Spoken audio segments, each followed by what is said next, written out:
सुशांत सिंह राजपूत की मौत ने हम सबको झंझोड़ के रख दिया है, मगर कुछ लोग जो इस चीज में माहिर हैं कि कैसे पैरेलल नैरेटिव चलाना है, वो इस तरह से चला रहे हैं कि हाँ, जिनका दिमाग कमजोर होता है वो ये डिप्रेशन में आते हैं, सुसाइड वगैरह कमिट करते हैं। जो बंदे ने स्टैनफोर्ड की स्कॉलरशिप, वो रैंक होल्डर है in his entrance for engineering, उसका दिमाग कमजोर कैसे हो सकता है? अगर आप देखें उनके कुछ लास्ट पोस्ट, वो क्लियरली कह रहे हैं कि लोगों को बैक कर रहे हैं कि प्लीज मेरी फिल्में देखो, मेरा कोई गॉड फादर नहीं है, मुझे निकाल दिया जाएगा इस इंडस्ट्री से। अपने इंटरव्यू में वो जाहिर कर रहे हैं कि मुझे क्यों नहीं ये इंडस्ट्री अपनाती है, I feel like a left over. तो क्या इसमें इस हादसे की कोई बुनियाद नहीं है? किस तरह से अगर किसी और स्टार किड ने इस तरह से 6-7 के साल के स्पैन में काय पोचे जैसे उनको कोई डेब्यू की कोई एक्नॉलेजमेंट, कोई अवार्ड नहीं मिला, या केदारनाथ या धोनी या छिछोरे जैसी फिल्म, एक गली बॉय जैसी एक वाहियात फिल्म को सारे अवार्ड मिलते हैं। Chhichhore is the best film and the best director, उनकी फिल्म को कोई एक्नॉलेजमेंट नहीं। हमें आपसे कुछ नहीं चाहिए, हमें आपकी फिल्में नहीं चाहिए, लेकिन जो हम खुद करते हैं आप हमारे एक्नॉलेजमेंट क्यों नहीं हमें देते हैं? मुझे इनकी फिल्में, मैं जो खुद फिल्में डायरेक्ट करती हूँ, उनको सुपरहिट फिल्मों को ये फ्लॉप घोषित करते हैं। मुझ पे 6 केसेस क्यों डाले गए? क्यों मुझे जेल में डालने की कोशिश की गई? और मुझे इनके जो चमचे जर्नलिस्ट हैं, वो सुशांत जैसे लोगों पे जो ब्लाइंड आइटम्स लिखते हैं कि वो साइकोटिक है, न्यूरोटिक है, एडिक्ट है। संजय दत्त की एडिक्शन तो आपको बहुत क्यूट लगती है। वो लोग मुझे मैसेज करते हैं कि तुम्हारा बहुत डिफिकल्ट टाइम है, तुम ऐसा वैसा स्टेप मत उठा लेना। ऐसा क्यों कहते हैं मुझे? ये क्यों मेरे दिमाग में डालना चाहते हैं कि आप सुसाइड कर लीजिए? तो ये सुसाइड थी कि ये प्लान मर्डर था? लेकिन सुशांत की गलती यही है कि वो उनकी बात मान गया। उन्होंने कहा तुम वर्थलेस हो, वो मान गया। उसने he didn't remember what his mother told him. उन्होंने कहा कि तुम्हारा कुछ नहीं होगा, वो मान गया। वो चाहते ही ये है कि वो इतिहास लिखे और ये लिखे कि सुशांत कमजोर दिमाग का था। वो ये नहीं बताएंगे कि क्या सच्चाई क्या है। तो हमें ये डिसाइड करना है कि who will write the history, we will decide that.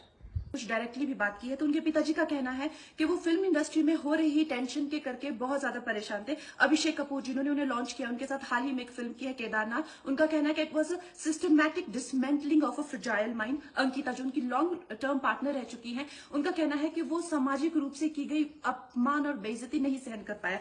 तो अब मैं आपको बताऊंगी कि मूवी माफिया ने ना कि सिर्फ उनको बैन किया था, सिस्टमैटिक डिसमेंटलिंग, कैसे कतरा कतरा करके उनका दिमाग तोड़ा गया है, उनको मारा गया है।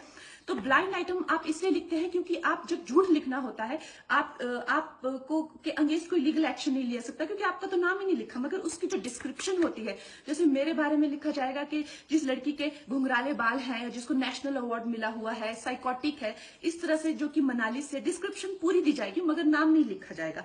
23 अगस्त 2017 को बॉलीवुड लाइव सुशांत के बारे में लिखता है कि वो जब भी सेक्स करता है तो सिर्फ अपने ही गाने सुनता है, वो सबसे बड़ा नार्सिसिस्ट है। 16 दिसंबर 2016 में मुंबई मिरर लिखता है कि सुशांत एक ट्रक ड्राइवर की तरह लगता है। 22 फरवरी 2019 को मुंबई मिरर लिखता है कि पार्टी में तमाशा करने के बाद सुशांत ने कांच की बोतल एक डायरेक्टर के सर पे दे मारी। 18 अक्टूबर 2018 को डीएनए लिखता है कि सुशांत ने अपने को एक्टर का रेप किया और वो मीटू के चलते अब जेल जा सकता है। और ऐसी न जाने कितने अनगिनत झूठ। और ये जो बुद्धिजीवी जर्नलिस्ट हैं, ये जो चील कौए गिद्ध हैं, जो मूवी माफिया के पाले हुए हैं, ये इसको मेंटल, इमोशनल, साइकोलॉजिकल लिंचिंग को जर्नलिज्म कहते हैं। मेरे बारे में आज तक जो भी कहा गया मैंने कुछ नहीं कहा, लेकिन जब एक स्वतंत्रता सेनानी के खिलाफ गंदगी लिखी गई, मैंने उस जर्नलिस्ट को कॉन्फ्रंट किया। आपको पता है उसी रात 4 सीनियर जर्नलिस्ट ने मेरे खिलाफ एक गिल्ड बनाई। ऐलान किया गया कि इसकी फिल्म को बैन किया जाए, फ्लॉप किया जाए। आपको पता है 3000 जर्नलिस्ट गैंग अप होते हैं एक अकेली लड़की पर, उसकी इमोशनल लिंचिंग करते हैं सरेआम, और ये समाज कुछ नहीं कहता, कानून कुछ नहीं कहता है। मैंने उन पे केस करने की कोशिश की, मगर 1 महीने बाद वो गायब हो गए। मेरी फिल्म रिलीज हुई, गायब हो गए। तो मेरा कहने का मतलब ये है कि अगर ये समाज जिस अन्याय की बुनियाद पर खड़ा है और कभी आवाज नहीं, आप ये पढ़ते हैं, चटकारे लेते हैं, कभी आपने सोचा है कि कभी नेपो किड्स के बारे में ये क्यों नहीं लिखा जाता है? तो ये अन्याय का फंदा किसी दिन आपके बच्चों के गले में लटका मिलेगा, आपके गले में लटका मिलेगा। इसलिए जब तालियां बजेगी और सीटियां बजेगी, तब आपको पता चलेगा कि क्या गुजरती होगी।